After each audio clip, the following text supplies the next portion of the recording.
Hello friends, చాలా టేస్టీగా సింపుల్గా ఉండే బ్యాంబూ షూట్స్ కర్రీని చాలా ఈజీ స్టెప్స్తో ఎలా తయారు చేసుకోవాలో ఈ వీడియోలో చూసేయండి. అండ్ నా వీడియో నచ్చితే లైక్ చేయండి. Okay, let's go to the video. ముందుగా బ్యాంబూ షూట్స్ని తీసుకొని బాగా క్లీన్ చేసుకొని పెట్టుకోవాలి ఫ్రెండ్స్. నెక్స్ట్ వాటిని కట్ చేసుకోవాలి. చూడండి ఫ్రెండ్స్, పైన ఉన్న స్టార్టింగ్ కొంచెం కట్ తీసేసి నెక్స్ట్ కనిపించే గ్రీన్ కలర్ లేయర్లా ఉంటుంది కదా, దాన్ని అంతా తీసేయాలి ఫ్రెండ్స్. తీసేసి లోపల ఉన్న వైట్ కలర్ పార్ట్ని ఇలా తురుములా కట్ చేసుకోవాలి. ఇలా కట్ చేసుకోవడం వల్ల ఫాస్ట్గా బాయిల్ అవుతుంది కరెక్ట్ మెజర్స్లోని. సో అలా ఒక్కసారి బాయిల్ అయిపోతే ఇంకా కర్రీ చాలా ఫాస్ట్గా అయిపోతుంది ఒక 5 మినిట్స్లోని. ఈ ప్రాసెస్ అంతా బాయిలింగ్లోనే ఉంది ఫ్రెండ్స్. ఇది చాలా protein rich curry friends. Only ప్రోటీన్సే కాదు ఫ్రెండ్స్, ఇది మనకి బ్యాడ్ కొలెస్ట్రాల్ని తగ్గిస్తుంది. ఇప్పుడు క్యాన్సర్ లాంటి ప్రాబ్లమ్స్ కూడా మంచిగా పనిచేస్తుంది. హార్ట్కి చాలా మంచిది ఫ్రెండ్స్. ఇంకా మెయిన్గా చచ్చుబడిపోయిన నరాల్ని కూడా ఉత్తేజపరిచే గుణం ఈ బ్యాంబూ షూట్స్ కర్రీలో ఉంది ఫ్రెండ్స్. ఇంకా చాలా ప్రాబ్లమ్స్కి ఈ కర్రీ బెస్ట్ సొల్యూషన్ ఫ్రెండ్స్. ఈ బ్యాంబూ షూట్స్ ఎక్కడ కనిపించినా ఖచ్చితంగా కొనుక్కోండి ఫ్రెండ్స్. ఒక్కసారి ఇలా ట్రై చేసి చూడండి. ఇది తినడం వల్ల మనకి మంచి బెనిఫిట్స్ ఉంటుంది తప్ప మనకి లాస్ అయితే ఏమీ ఉండదు. ఇలా మొత్తం కట్ చేసుకున్నాక వీటిని బాయిల్ చేసుకోవాలి ఫ్రెండ్స్. ఆ సాఫ్ట్గా కనిపించే పార్ట్ వరకే కట్ చేసుకోవాలి. కింద కొంచెం లావుగా ఉన్నవన్నీ అలా వదిలేయాలి ఫ్రెండ్స్. ముందుగా స్టవ్ మీద ఇలా ఒక గిన్నె పెట్టుకొని మనం కట్ చేసుకొని పెట్టుకున్న పీసెస్ అన్నీ మునిగినంత వాటర్ వేసుకొని పెట్టుకోవాలి ఫ్రెండ్స్. అందులో కొంచెం సాల్ట్ వేసుకోవాలి ఫ్రెండ్స్. నేనైతే కల్లుప్పు వేసాను ఫ్రెండ్స్, మీరు దగ్గర ఉన్న సాల్ట్ మీరు వేసుకోండి. నెక్స్ట్ అందులో కొంచెం పసుపు వేసుకోవాలి ఫ్రెండ్స్. నెక్స్ట్ అందులో మనం కట్ చేసి పెట్టుకున్న బ్యాంబూ షూట్స్ వేసుకోవాలి ఫ్రెండ్స్. ఇవన్నీ మిగిలిపోయిన వేస్ట్ పీసెస్ అన్నమాట, బయట పడేయాల్సినవి. ఒక 15 మినిట్స్ తర్వాత ఉడికే లేవో చెక్ చేసుకొని ఆ వాటర్ని అంతా బయటకు పంపేయాలి ఫ్రెండ్స్. అందులో ఉన్న వాటర్ అంతా వంపేసుకున్న తర్వాత మళ్ళీ ఒక నార్మల్ వాటర్తోని ఒక 2 టైమ్స్ నీట్గా వాష్ చేసుకోవాలి. అలా అయితే చేదేమైనా ఉంటే పూర్తిగా పోతుంది. ఇది ఒక టిప్ అనమాట. తర్వాత పీసెస్ అన్నిటినీ కూడా ఇలా వడకట్టుకోవాలి ఫ్రెండ్స్.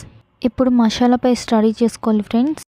దానికోసం టమాటో పీసెస్ కట్ చేసుకొని వేసుకోవాలి. నెక్స్ట్ అల్లం వెల్లుల్లి సరిపడినంత వేసుకోవాలి. నెక్స్ట్ కోకోనట్ పీస్ని కట్ చేసుకొని వేసుకోవాలి. కోకోనట్ వేసుకుంటే మంచిగా ఫ్లేవర్ వస్తుంది, మంచి టేస్ట్ వస్తుంది.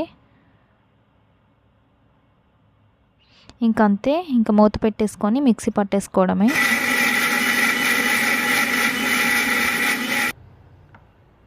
ఇలా అవుతుంది పేస్ట్ లాగా. ఇప్పుడు స్టవ్ మీద కళాయి పెట్టుకోవాలి. అది బాగా వేడైన తర్వాత ఒక 3 స్పూన్స్ ఆయిల్ వేసుకోవాలి. ఆయిల్ బాగా వేడైన తర్వాత పోపు దినుసులు వేసుకోవాలి. అందులోని ముందుగా ఆవాలు వేసుకొని తర్వాత జీలకర్ర వేసుకోవాలి. తర్వాత మినపప్పు, ఆ తర్వాత కట్ చేసి పెట్టుకున్న పచ్చిమిరపకాయలు, తర్వాత ఉల్లిపాయ ముక్కలన్నీ వేసేసుకోవాలి. అవి గోల్డెన్ బ్రౌన్ కలర్ వచ్చేంత వరకు కలుపుకోవాలి. దాని తర్వాత కూరకు సరిపడినంత ఉప్పు వేసుకోవాలి. ఉప్పు వేసుకున్నాక ఒకసారి బాగా కలుపుకోవాలి. ఆ తర్వాత కొంచెం పసుపు వేసి బాగా కలుపుకోవాలి. తర్వాత 3-4 రెమ్మలు కరివేపాకులు వేసుకొని బాగా కలుపుకున్న తర్వాత ఆనియన్స్ అన్నీ బాగా ఇలా దగ్గర పడిన తర్వాత ముందుగా మనం గ్రైండ్ చేసి పెట్టుకున్న మసాలా పేస్ట్ని అందులోకి యాడ్ చేసుకొని బాగా కలుపుకోవాలి. ఆ మిక్సీ జార్లో కొంచెం వాటర్ వేసుకొని సైడ్కి పెట్టుకొని ఉంచుకోవాలి, తర్వాత యూజ్ అవుతుంది. ఆ పేస్ట్ని బాగా కలుపుకొని ఒక 5 మినిట్స్ మూత పెట్టుకొని ఉంచుకోవాలి. అలా అయితే పేస్ట్ బాగా ఉడికి కొంచెం దగ్గర పడి ఆయిల్ తేలుతుంది.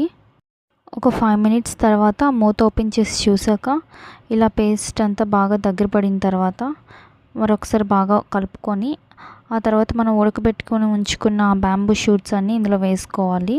మసాలా అంతా పీసెస్కి బాగా పట్టేటట్టు కలుపుకొని ఒక 5 మినిట్స్ మూత పెట్టుకొని ఉంచుకోవాలి.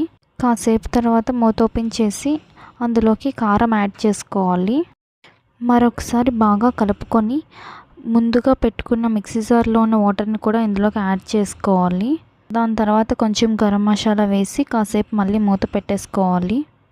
మరొక 3 నిమిషాల తర్వాత మళ్ళీ ఆ మూత ఓపెన్ చేసి ఒకసారి బాగా కలుపుకొని పీసెస్ ఉడికాయా లేవో ఒకసారి చెక్ చేసుకోవాలి. అంతే, ఇంకా మన tasty and protein rich bamboo shoots curry ready అయిపోయినట్టే. ఇంకా ప్లేట్లోకి సర్వ్ చేసుకోవాలి. ఓకే, నేను టేస్ట్ చేసి చెప్తాను ఎలా ఉందా అని. ఓ వావ్, సూపర్గా ఉంది, చాలా బాగుంది. ఖచ్చితంగా మీరు కూడా ట్రై చేయండి ఫ్రెండ్స్. Okay, bye.